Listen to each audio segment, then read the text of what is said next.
దేవునికి స్తోత్రం. మన రక్షకుడైన యేసుక్రీస్తు నామములో విమోచన గడియ కార్యక్రమాన్ని వీక్షిస్తున్న దేవుని బిడ్డలందరికీ హృదయపూర్వకమైన వందనాలు తెలియజేస్తూ ఉంటున్నాను. మరొకసారి దేవుని వాక్యమును మీతో పంచుకోవటానికి దేవాతి దేవుడు కలుగజేసిన కృపను బట్టి ఆయనకి కృతజ్ఞతాస్తుతులు స్తోత్రాలు చెల్లిస్తూ ఉంటున్నాను. పరిశుద్ధ గ్రంథమైన బైబిల్లో నుంచి దేవుని వాక్యాన్ని ధ్యానం చేద్దాం. బైబిల్ ఉండే వారందరూ కూడా బైబిల్ తెరిచి దేవుని వాక్యాన్ని చూడవలసిందిగా ప్రభు పేరిట మీ అందరికీ మనవి చేస్తూ ఉంటున్నాను. 2వ దినవృత్తాంతములో 26వ అధ్యాయము 3వ వచనాన్ని ధ్యానం చేద్దాం. 2వ దినవృత్తాంతములో 26వ అధ్యాయము 3వ వచనము. ఉజ్జియా ఏలనారంభించినప్పుడు 14 ఏండ్ల వాడై యెరూషలేములో 52 సంవత్సరములు ఏలెను. అతని తల్లి యెరూషలేము కాపురస్తురాలు, ఆమె పేరు యెకోల్యా. అతడు తన తండ్రి అయిన అమజ్యా చర్య అంతటి ప్రకారము యెహోవా దృష్టికి యథార్థముగా ప్రవర్తించెను. దేవుని ప్రత్యక్షత విషయమందు తెలియగలిగిన జకర్యా దినములలో అతడు దేవుని ఆశ్రయించును. అతడు యెహోవాను ఆశ్రయించినంత కాలము దేవుడు అతను వర్ధిల్ల చేసెను. ప్రార్థన చేసుకుందాం. పరిశుద్ధుడా, ప్రేమగల దేవ, కృపగల తండ్రి, దేవ, నీ గ్రంథమందులో ఆశ్చర్యకరమైన, దీవెనకరమైన, హెచ్చరికకరమైన నీ మాటలు ధ్యానం చేయబోతూ ఉండగా మీరే మా అందరితోనూ మాట్లాడమని యేసుక్రీస్తు నామములో ప్రార్థించి అడిగి వేడుకుంటున్నాము తండ్రి, ఆమేన్. ప్రభునందు ప్రియమైన దేవుని బిడ్డలారా, ఇక్కడ ఉజ్జియా అనే వ్యక్తిని గురించి దేవుడు ఇక్కడ మనతో మాట్లాడుతూ ఉంటున్నాడు. ఎవరి యొక్క ఉజ్జియాను గమనించినప్పుడు ఇతను అమజ్యా అనే రాజు యొక్క కుమారుడుగా ఇతను ఉంటూ ఉన్నాడు. తన తండ్రి అమజ్యా చనిపోయినప్పుడు అతనికి బదులుగా ఇతడు పరిపాలించటానికి రాజుగా ఏర్పాటు చేయబడ్డాడు. అప్పుడు అతని వయస్సు 16 సంవత్సరాలు. 16 సంవత్సరాల ప్రాయంలో ఒక రాజుగా ఏర్పాటు చేయబడినాడు దేవుని యొక్క ప్రజలను పరిపాలించటానికి. ఒకసారి మనం గమనించినప్పుడు ఆడుకునే వయసు 16 సంవత్సరాలంటే ఆడుకునే వయసు, చదువుకునే వయసు. ఆ వయసులోనే అతని మీదకి రాజ్యభారం అనేది వస్తూ ఉంటుంది. ప్రజల యొక్క యోగక్షేమాలు ఇతను తెలుసుకునే వ్యక్తిగా ఇతను మార్చబడ్డాడు. రాజ్యభారము ఆయన మీద మోపబడుతూ ఉంటుంది. అయితే ఆ యొక్క 16 సంవత్సరాల ప్రాయంలో ఈ ఉజ్జియా ఏలనం అంటే పరిపాలన చేయడం ప్రారంభించి ఎన్ని సంవత్సరాలు పరిపాలించాడయ్యా అని అంటే 52 సంవత్సరాలు పరిపాలించాడు. చూడండి, ఎన్ని సంవత్సరాలు? 52 సంవత్సరాలు కంటిన్యూస్గా పరిపాలించాడు. అయితే ఆయన యొక్క పరిపాలన ఎలా ఉందంటే, అతడు దేవుణ్ణి ఆశ్రయించినంత కాలము, ఇక్కడ 2 భాగాలుగా మనం చూడాలి. దేవుణ్ణి ఆశ్రయించిన వరకు, దేవుని ఆశ్రయించటము ఆపివేసిన తర్వాత, అనగా నువ్వు దేవునిలో ఉన్నంత వరకు ఎలా ఉండావు, దేవుని విడిచిపెట్టిన తర్వాత నీ ఆత్మీయ జీవితం ఎలా ఉన్నది ఒకసారి మనం పరిశీలన చేసుకుందాం. ఈ యొక్క వ్యక్తి 16 సంవత్సరాలకి రాజు అయ్యాడు, చక్కగా పరిపాలిస్తూ ఉన్నాడు. ఎవరి వల్ల చక్కగా పరిపాలిస్తూ ఉన్నాడు మనం గమనించినప్పుడు, ఇతడు దేవుని ప్రత్యక్షత విషయమందు తెలియగలిగిన జకర్యా దినములలో అతడు దేవుని ఆశ్రయించెను. అతడు యెహోవాను ఆశ్రయించినంత కాలం దేవుడు అతను వర్ధిల్ల చేసెను అని రాయబడి ఉన్నది. అతడు దేవుణ్ణి ఆశ్రయించినంత కాలము చక్కగా ఆశీర్వదించబడ్డాడు, దీవించబడ్డాడు, మంచి పేరును సంపాదించుకున్నాడు. ఎన్ని సంవత్సరాలకి? 16 సంవత్సరాలకు రాజు అయ్యాడు. ఆ 16 సంవత్సరాల నుంచి పరిపాలిస్తూ ఉంటున్నాడు, మంచి పేరును సంపాదించుకున్నాడు, దేవుని యథార్థంగా ప్రవర్తిస్తూ వస్తూ ఉన్నాడు. అయితే ఒకసారి అతడు స్థిరపడిన తరువాత అతను మంచి రాజుగా పేరు సంపాదించుకున్న తర్వాత అతనికి ఏమొచ్చింది? అహంకారం వచ్చింది. ఏమొచ్చింది? అహంకారం వచ్చింది. అందుకే రాయబడింది, అయితే అతడు స్థిరపడిన తర్వాత అతడు మనస్సును గర్వించి చెడిపోయాను. స్థిరపడిన తర్వాత ఏమొచ్చిందంట? గర్వం వచ్చింది. అనేక మంది జీవితాల్లో కూడా మనం చూస్తూ ఉంటాము. వాళ్ళు కొద్దిగా లేమి పరిస్థితుల్లో ఉన్నప్పుడు అణిగిమణిగి ఉంటారు. అదేవిధంగా కొంచెం సంపాదించుకున్న తర్వాత నా అంతటి వారు లేరు అని మాట్లాడుతూ ఉంటారు. కారణం ఏంటంటే మనసులో ఏమొచ్చింది? గర్వం వచ్చింది. దేన్ని బట్టి గర్వం వచ్చింది అంటే వారికున్న స్థిరాస్తులను బట్టి కావచ్చు, వారికున్న పేరును బట్టి కావచ్చు, వారికున్న ఉద్యోగాన్ని బట్టి కావచ్చు, వారికున్న ఆ యొక్క సంతానాన్ని బట్టి కావచ్చు, వారికున్న ఈ లోక సంబంధమైన ఐశ్వర్యము, ఘనతలు, వాటన్నిటిని బట్టి కావచ్చు.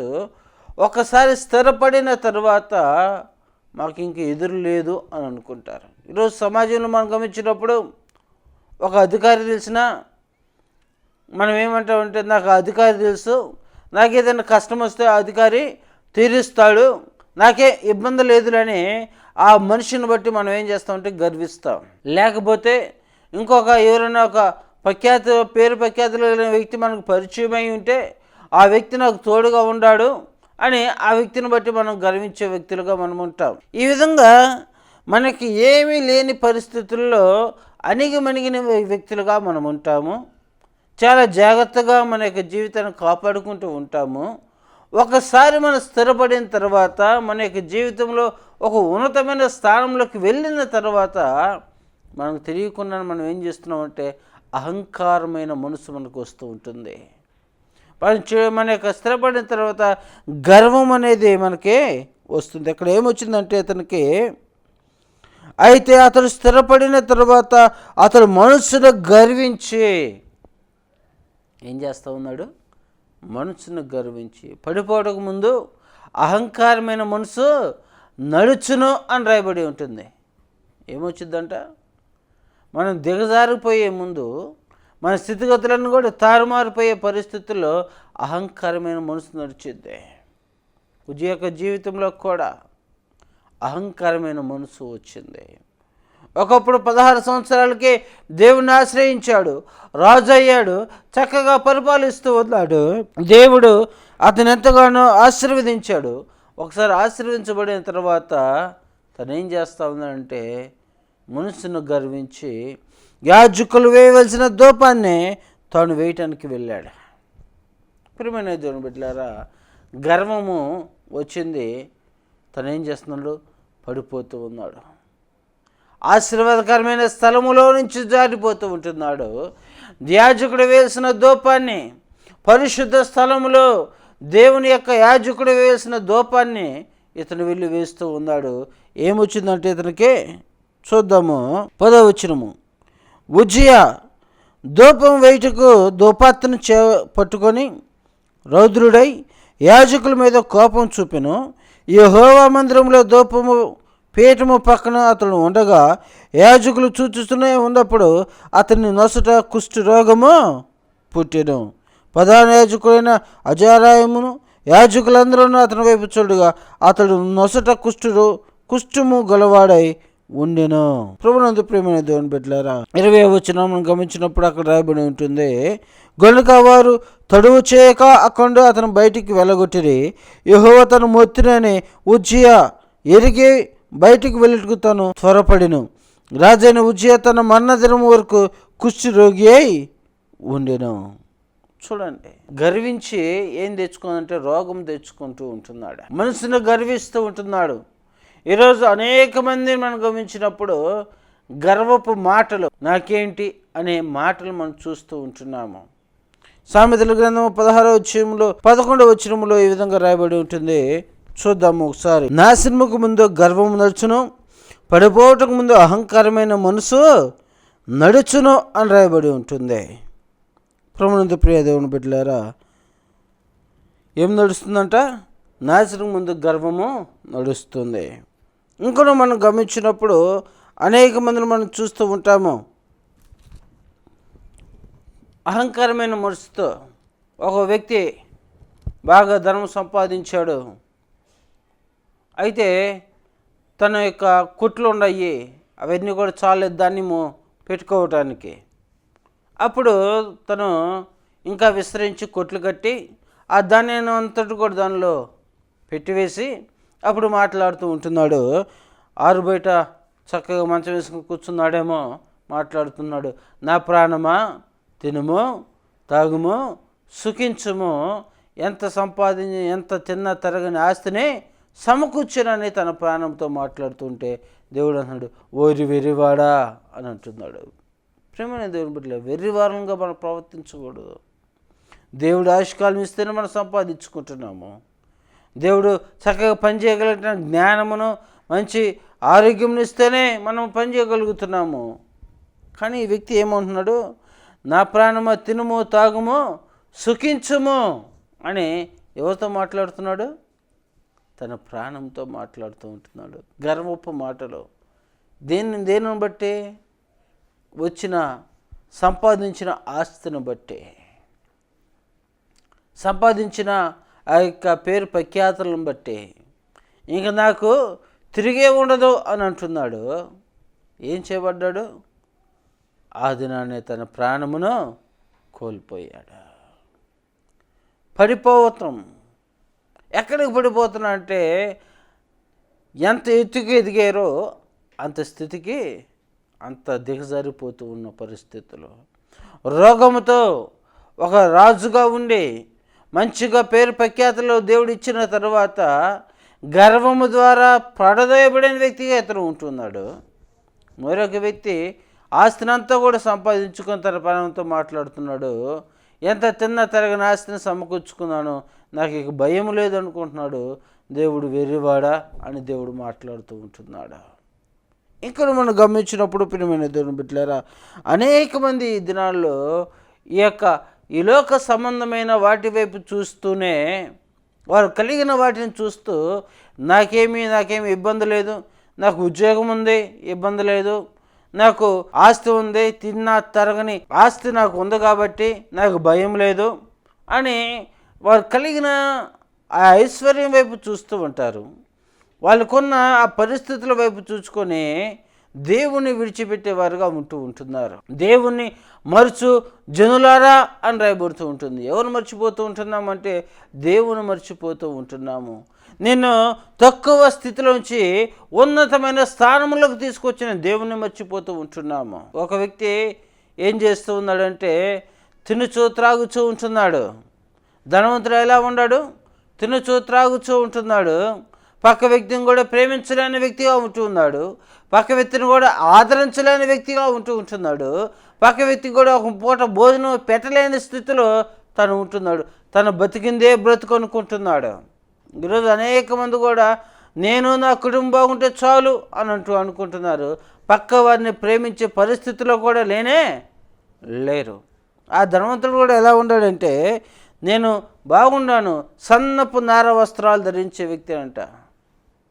మంచి వస్త్రాలు ధరించే వ్యక్తి, మంచిగా భోజనం చేసే వ్యక్తి, తన వాకిటి యొద్ద నిలిచి ఉన్న లాజరును మాత్రము పట్టించుకోలేని వ్యక్తి, రోగంతో ఉన్న వ్యక్తిని మాత్రము పట్టించుకోలేని వ్యక్తి, నాకు అనవసరం అనే పరిస్థితిలో ఈరోజు అనేక మంది నాకు అనవసరము అనే పరిస్థితిలో ఉంటున్నాడు. దేవుడు మనల్ని ప్రేమించాడు కనుకనే ఈరోజు మనం ఈ విధంగా ఉండగలుగుతూ ఉంటున్నాం.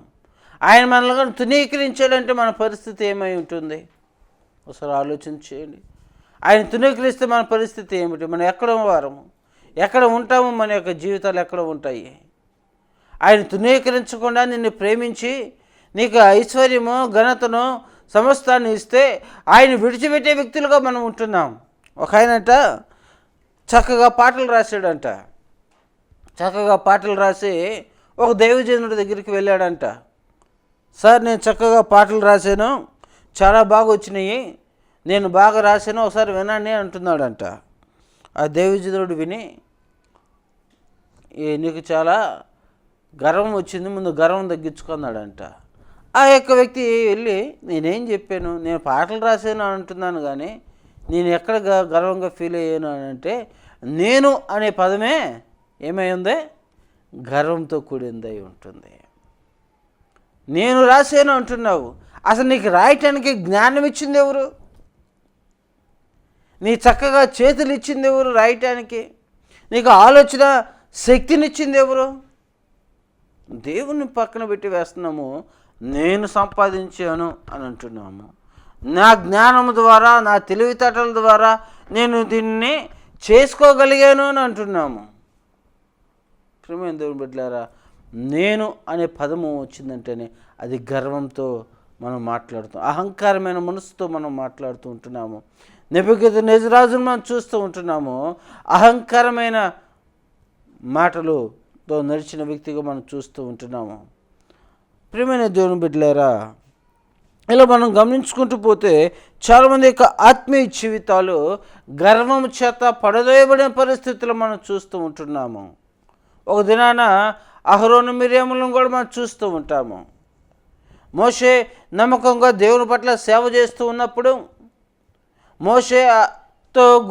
మోషేను గురించి ఏం మాట్లాడుకుంటూ ఉంటున్నారంటే, అహరోను మిర్యాములు, మోషే ఒక్కడితోనే దేవుడు మాట్లాడేది, మాతోనూ కూడా మాట్లాడతాడు కదా, మోషే ఒక్కడైనా దేవుణ్ణి యొక్క మాటలు విని మాకు చెప్పేది, మేము చేస్తాము అన్నట్లుగా అహరోను మిర్యాములు మోషేను గురించి సనుక్కుంటూ ఉంటారు. మోషే మీద పడి ఏడుస్తూ ఉంటారు. చూడండి, ఈరోజు అనేక మంది వారి యొక్క పరిస్థితులను బట్టి వాళ్ళు ఏం చేస్తామంటే దిగజారిపోయిన పరిస్థితులు మనం ఉంటాం. మోషేను బట్టి అహరోను మిర్యాములు ఎప్పుడైతే సొనుక్కుంటూ ఉంటున్నారో అహరోను మిర్యాములకి ఏమొస్తూ ఉంది, రోగం వస్తూ ఉంది. దేవుని యొక్క కోపానికి గురవుతూ ఉంటున్నారు, దేవుని యొక్క ఉగ్రతకు గురవుతూ ఉంటున్నారు. ఈరోజు మనం కూడా మరొకరి మీద సనుగుడు మనకు ఉండకూడదు. దేవుని బిడ్డలుగా సనుగుడు అనే తత్వం మనకు ఉండకూడదు. ఎవరి తలాంతుల ప్రకారము దేవుడు వారిని వాడుకుంటూ ఉంటాడు. దేవుని యొక్క చిత్తంలో ప్రతి ఒక్కరము దేవుని పనిలో వాడబడే వారంగా మనం ఉండాలి. కానీ ఒకరిని చూసి ఒకరు మనం సనుక్కున్నట్లయితే, ఒకరిని చూసి మనము హృదయంలో ఈర్ష్య, ద్వేషము, అసూయలు మనం పెట్టుకున్నట్లయితే మనం పడిపోవటకు కారణాలు మనమే కొని తెచ్చుకున్న వారంగా మనం ఉంటాము. మోషేని బట్టి అహరోను మిర్యాములు సనుక్కున్నారు. దేవుడు ఏం చేస్తూ ఉన్నారు, వాడికి కుష్టును తీసుకుని వస్తూ ఉంటున్నాడు, రోగము కలుగు చేస్తూ ఉంటున్నాడు. చూడండి, ఈర్ష్య, అసూయ, ద్వేషముల వలన ఏమొస్తూ ఉంది, రోగం వస్తూ ఉంటుంది. గర్వించిన దానిని బట్టి ఏమొస్తూ ఉంది, రోగం వస్తూ ఉంది. పడదోయే పరిస్థితులకు వస్తూ ఉంటున్నారు. మనకు కలిగిన స్థితిగతులను బట్టి గొప్పగా మనం మాట్లాడుకున్న దాన్ని బట్టి ఏమొస్తూ ఉందంటే మరణాన్ని మనం పొందుకోవాల్సిన పరిస్థితులకు మనము వస్తూ ఉంటున్నాం. కేవలం ఇవన్నీ కూడా దేనిని బట్టి అంటే గర్వించిన దానిని బట్టి. ఎలాంటి వరం అండి మనము, ఇంతలో కనబడి అంతలో మాయమైపోయి ఆయుర్ వంటి జీవితము మన యొక్క జీవితము. అయితే ఈ ఆవిరి వంటి జీవితానికి మనం ఎంతగానో ఏం చేస్తూ ఉంటామంటే ప్రయాసపడిపోతూ ఉంటాము. నరులారా తిరిగి రండి అని దేవుడు మాట్లాడుతూ ఉంటున్నాడు. మనం ఒక దినాన్ని ఇక్కడి నుంచి సమస్తాన్ని విడిచిపెట్టి ఒక చోటకు మనం వెళ్ళాలి. దేవుడి యొక్క రాజ్యానికి మనం వెళ్ళాలి. ఆ నిత్య రాజ్యంలో ఆయనతో పాటు మనం సంతోషంగా మనం ఉండాలి. నేనుండే స్థలంలో మీరునూ ఉండలాగున మరలా వచ్చి మిమ్మల్ని నేను తీసుకొని పోతాను ఆయన మాట్లాడుతూ ఉంటుంటే, ఈ లోకంలో ఉన్న స్థితిగతుల వైపునే చూసుకుంటూ దేవుడిచ్చే గొప్ప నివాస స్థలాన్ని పోగొట్టుకునే వాళ్ళంగా మనం ఉంటున్నాము. అక్కడ వారం కానీ మనము ఇక్కడ వారం కాదండి. మనం ఎక్కడ వారము, దేవుని వారసులము, దేవుని యొక్క రాజ్యానికి వారసులంగా మనం ఉండాలి. కానీ ఈ లోక సంబంధమైన స్థితిగతులను బట్టి మనం హెచ్చించుకున్నట్లయితే తగ్గించబడతాము. ఎక్కడి వరకు తగ్గించబడ్డాడు ఉజ్జియా? దేవుని మందిరం నుంచి వెలివేయబడిన పరిస్థితుల్లో, దేవుని మందిరానికి వెళ్ళలేని పరిస్థితుల్లోకి వచ్చాడు. ఒకప్పుడు రాజుగా ఉండి ఎంతో గౌరవ మర్యాదలతో మందిరంలోకి అడుగుపెట్టి ప్రార్థించుకునే ఆ యొక్క స్థలము నుంచి అసలు దేవుని మందిరాన్ని చూడటానికి కూడా లేని పరిస్థితులు. చూడండి ఎంత స్థితికి దిగజారారు. ఒకప్పుడు దేవుని సంఘంలో మొదటి వరుసలో కూర్చొని దేవుని స్తుతించే ఆరాధించే వ్యక్తిగా నువ్వు ఉన్నప్పటికీ నీ మనసులో గర్వం ద్వారా ఈర్ష్య ద్వేషాల ద్వారా ఎక్కడికి చేర్చబడతావు అంటే చివరికి చేర్చబడతావు. ఒకప్పుడు దేవుని యొక్క మందిరంలో చక్కగా పనిచేసే వ్యక్తి స్థానము నుంచి ఏ పని లేకుండా వచ్చి వెళ్ళే వ్యక్తిగా మార్చబడే స్థితికి నువ్వు వచ్చి వేస్తావు. ఒక ఆయన అనుకున్నాడు, దేవుని మందిరాన్ని చక్కగా బాగు చేస్తూ ఉంటున్నాడు. ఆ లెటిన్లు బాత్రూమ్లన్నీ వారానికి ఒకసారి అందరికంటే ముందుగా వెళ్ళి శుభ్రం చేసే వ్యక్తిగా ఉంటూ ఉన్నాడు. దేవుని మందిరాన్ని శుభ్రం చేస్తూ దేవుడు నాకు ఈ పని ఇచ్చాడని తృప్తితో చేస్తూ ఉన్నాడు. కొద్ది కాలం అయిన తర్వాత నేను లేకపోతే ఈ బాత్రూంలో ఎవరు కడుగుతారు అనుకున్నాడు. ఎవరు లేకపోతే అంటే ఆయన లేకపోతే బాత్రూంలు కడిగేవారు, దేవుని మందిరాన్ని బాగు చేసేవాళ్ళు లేరు అనుకొని గర్వించాడు. చివరికి ఆ పనే లేకుండా మందిరమే లేకుండా పోయింది. దేవుడు ఇంకొకరికి ఇస్తాడు, ఆ పని తీసివేస్తాడు, మరొకరికి ఆ ఉద్యోగాన్ని ఇచ్చేస్తాడు.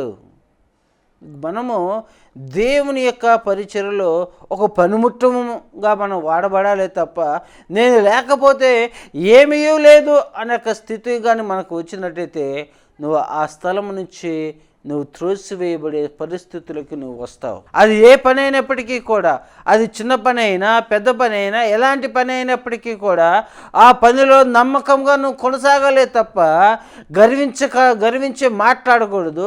గర్వంతకరమైన హృదయం నీకు ఉండకూడదు. మరొక వ్యక్తిని మనం గమనించినప్పుడు ఇద్దరు వ్యక్తులు దేవాలయంకి వెళ్ళి ప్రార్థించే వ్యక్తులు మనం గమనిస్తూ ఉంటాము. అందులో ఒక వ్యక్తి గర్వంతో మాట్లాడుతున్నాడు, నేను ఉపవాసంతో ప్రార్థన చేస్తాను, నేను ఇదిగో ఈ శంకరు వల్ల నేను లేను, ఇదిగో నేను దొంగను కాదు, నేను వ్యభిచారం కాదు, నేను చాలా నీతిగా జీవిస్తున్నాను అని చెప్తూ తన హృదయంలో అనుకుంటాడు. అయితే తను ఏం చేయబడ్డాడంట? తగ్గించబడ్డాడు. ఏం చేయబడుతున్నాడు? తగ్గించబడుతూ ఉంటున్నాడు. దేవుని యొక్క సన్నిధానంలో తగ్గించబడి వెళ్ళిన వ్యక్తిగా మనం చూస్తూ ఉంటున్నాము. ప్రియమైన దేవుని బిడ్డలారా, నిన్ను నువ్వు దేవుని ఎదుట హెచ్చించుకుంటే ఎట్లా? అసలు ఆయన యొక్క చేతిలో పనిముట్టు వారు మనము. తల్లి గర్భంలో రూపింపక మునిపై ఆయన మనం చూచినవాడు, మన స్థితిగతులు సమస్తం ఎరిగినవాడు. నువ్వు నడుచుట తెలుసు, నువ్వు పనుకొనటం తెలుసు, నువ్వు నవ్వటము తెలుసు, ఏడవటము తెలుసు. నీ యొక్క ప్రతి పరిస్థితి ఆయన దగ్గర రికార్డ్ అయి ఉంది. నువ్వేం చేయబోతున్నావు కూడా సమస్తం ఆయనకు తెలుసు.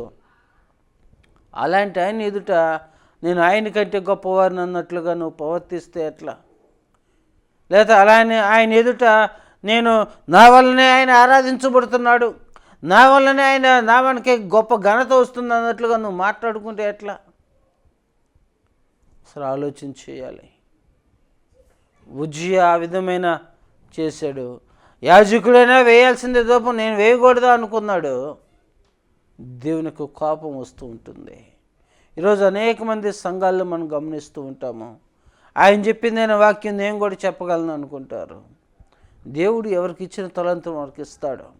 ఎవరి తలాంతు ప్రకారం దేవుడు వాళ్ళని వాడుకుంటూ ఉంటాడు. వారితో వీరితో మన పోలికలు మనకు దేనికి? దేవుడు నీకు ఏ తలాంతు ఇస్తే ఆ తలాంతులో నువ్వు పని చేయాలి. దేవుని యొక్క నామాన్ని గణపరచాలి తప్ప నువ్వు సంఘంతోనూ సంఘ నాయకులతోనూ లేకపోతే ఇంకొకరిని వాళ్ళని చూపించి వాళ్ళ వైపు ఏలు చూపించి మనం దిగజారిపోయే పరిస్థితుల్లోనూ మనం ఉండకూడదు. కాబట్టి ప్రియమైన దేవుని బిడ్డలారా, ఈరోజు మనకు ఆత్మీయ జీవితాలు అలా ఉంటున్నాయి. గర్వించి దేవుని మందిరం నుంచి దిగజారిపోయే పరిస్థితుల్లో మనం ఉంటున్నామా? లేక దేవుని సముఖంలో నిలిచే వ్యక్తులుగా మనం ఉంటున్నామా? ఒకసారి మనం ఆలోచన చేసుకోవాలి. ఆ యొక్క ఇద్దరు వ్యక్తుల్లో పరిసయుడు శంకరు యొక్క వ్యక్తుల్లో ఆ వ్యక్తి గర్వించి మాట్లాడుతూ ప్రార్థన చేస్తూ ఉంటున్నాడు. నేను ఇతని వల్లే లేనంటే ఒక వ్యక్తిని దిగజార్చి మాట్లాడుతూ ఉంటున్నాడు, తానే దిగజారిపోయి వెళ్ళిపోతూ ఉంటున్నాడు.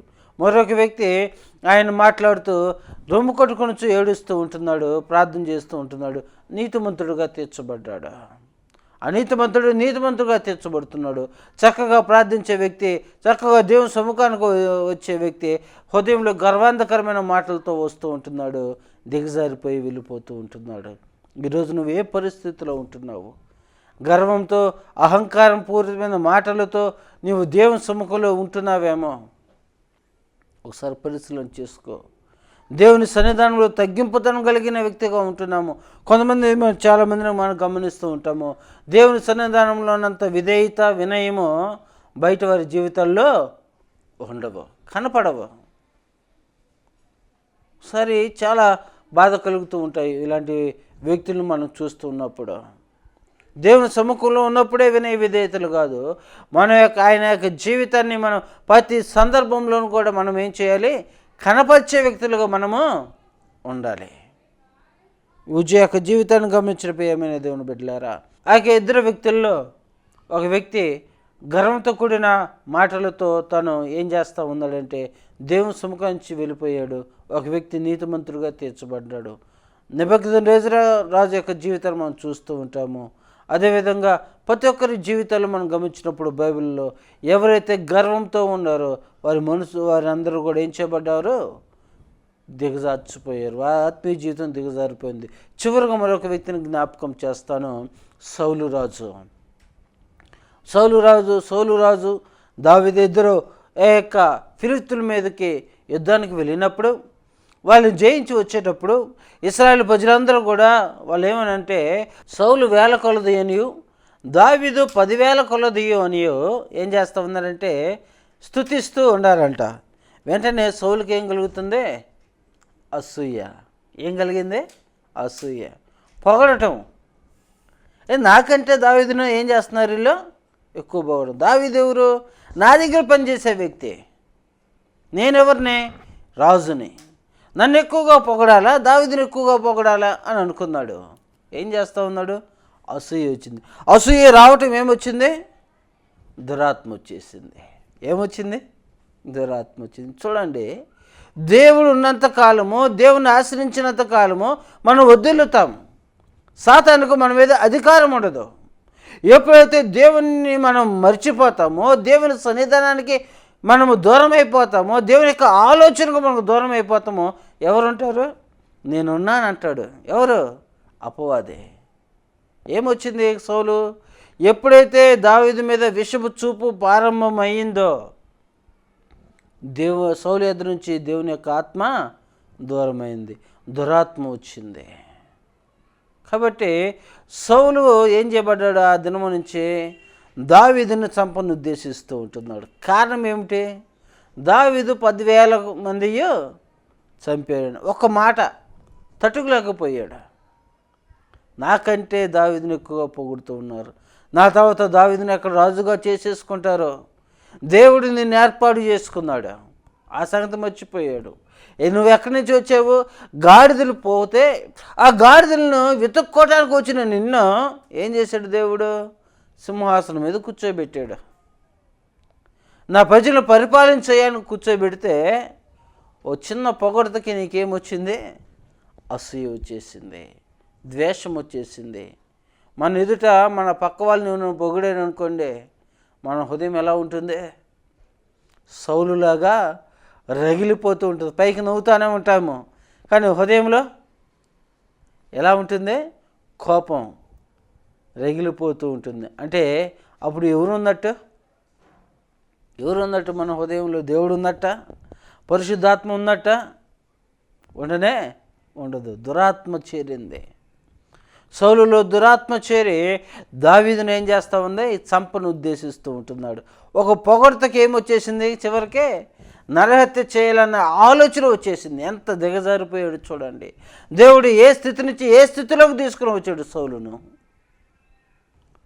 గాడిదలు పోయిన వ్యక్తిని, వాటిని వెతుక్కుంటూ వచ్చిన వ్యక్తిని దేవుడు రాజుగా ఏర్పాటు చేస్తే, పరిపాలించమని చెప్తే, ఎప్పుడైతే దావీదు మీద విషపు చూపు పెట్టాడో తన పరిపాలన అంతా కూడా ఇంకేమైపోయింది? దారి తప్పిపోయింది.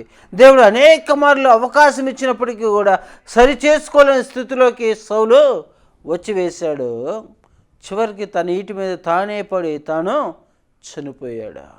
కారణము అవిధేయత, కారణము గర్వము, కారణము అహంకారము. నాకంటే గొప్పవారు ఇంకెవరు ఉండకూడదు, నాకంటే ఎవరిని కూడా పొగడకూడదు అనే ఒక నిశ్చయితకు వచ్చాడు. తన జీవితాన్ని తానే పాడు చేసుకున్నాడు. ఉజ్జియా కూడా ఎలా ఉన్నాడంటే 16 సంవత్సరాలకే రాజు అయ్యాడు, దేవుని ఆశ్రయించాడు, దేవుని విడిచిపెట్టాడు. ఏమొచ్చింది? రోగం వస్తూ ఉంటుంది. ప్రియమైన దేవుని బిడ్డలారా, యెహోవా యందు భయభక్తులు గల వారి చుట్టూ ఆయన దూత కావలిండును అని రాయబడి ఉంటుంది.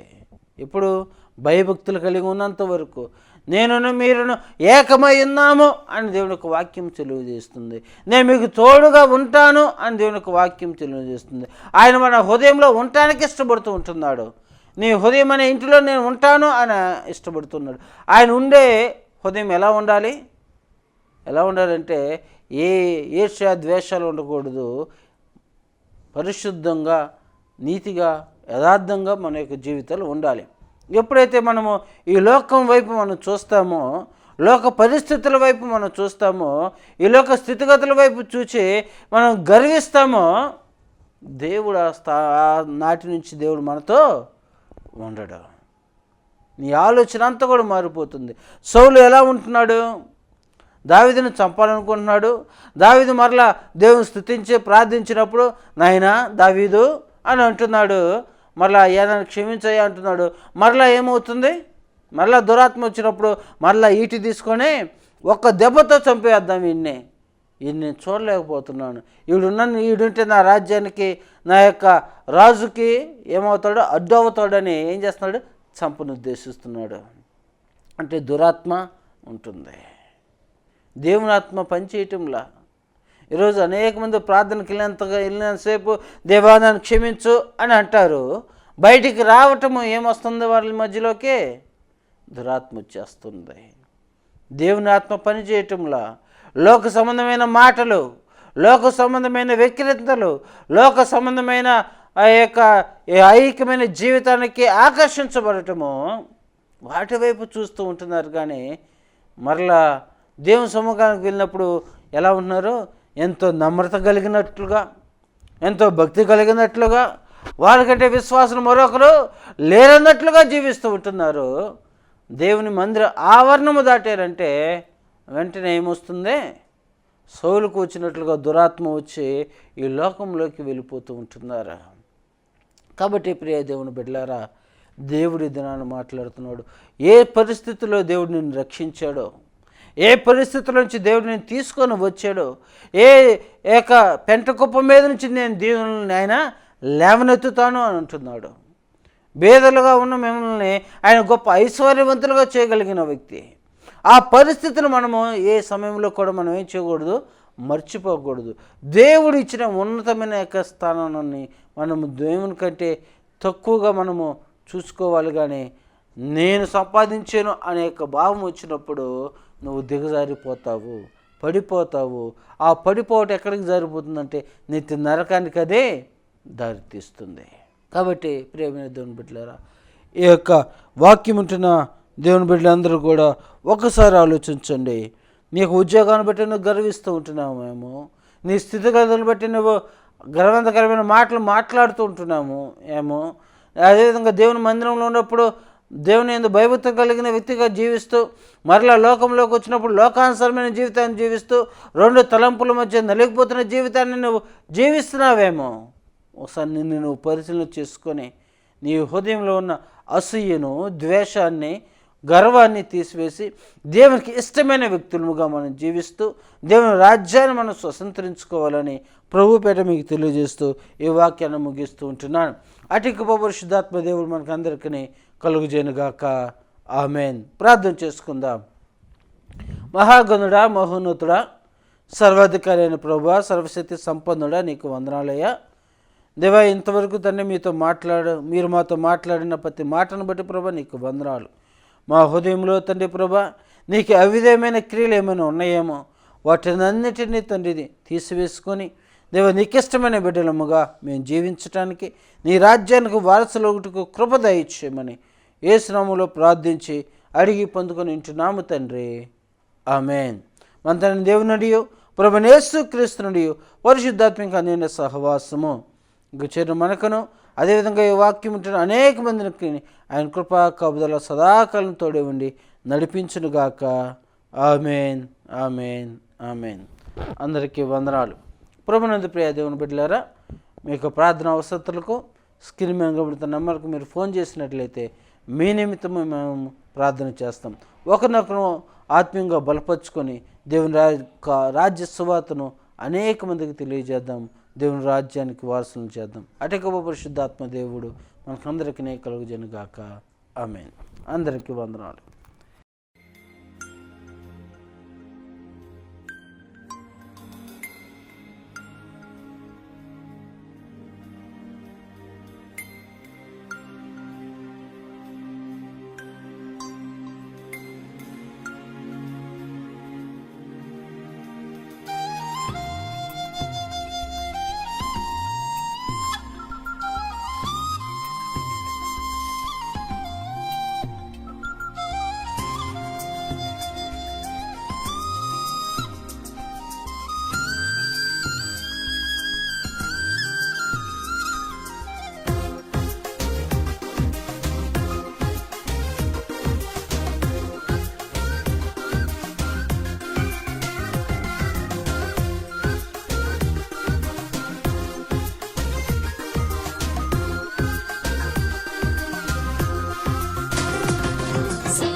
రాజుగా భువికి దిగినాడని, రవిరాజుగా ఇలలో మిగిలాడని,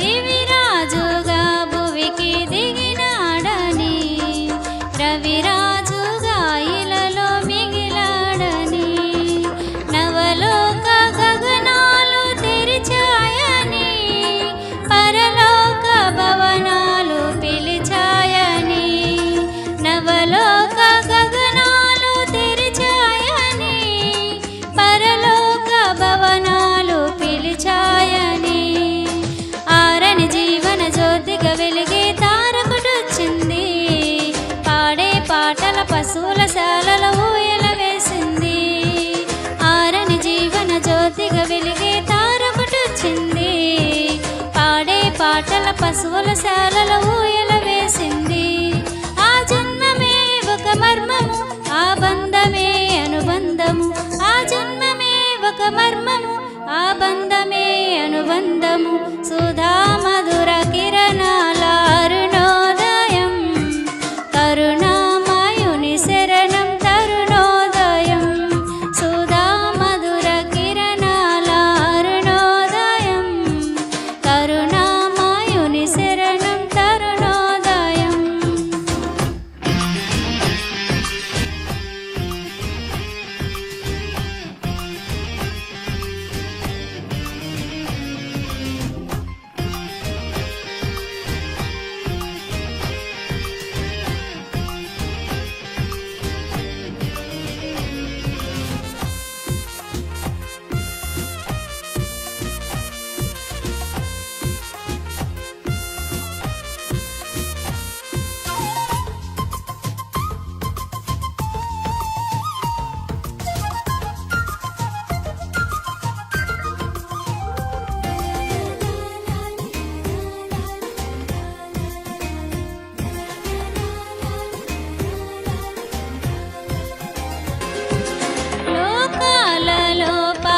శోకాలలో ఏకాకిలా బ్రతుకు అవివేకులం.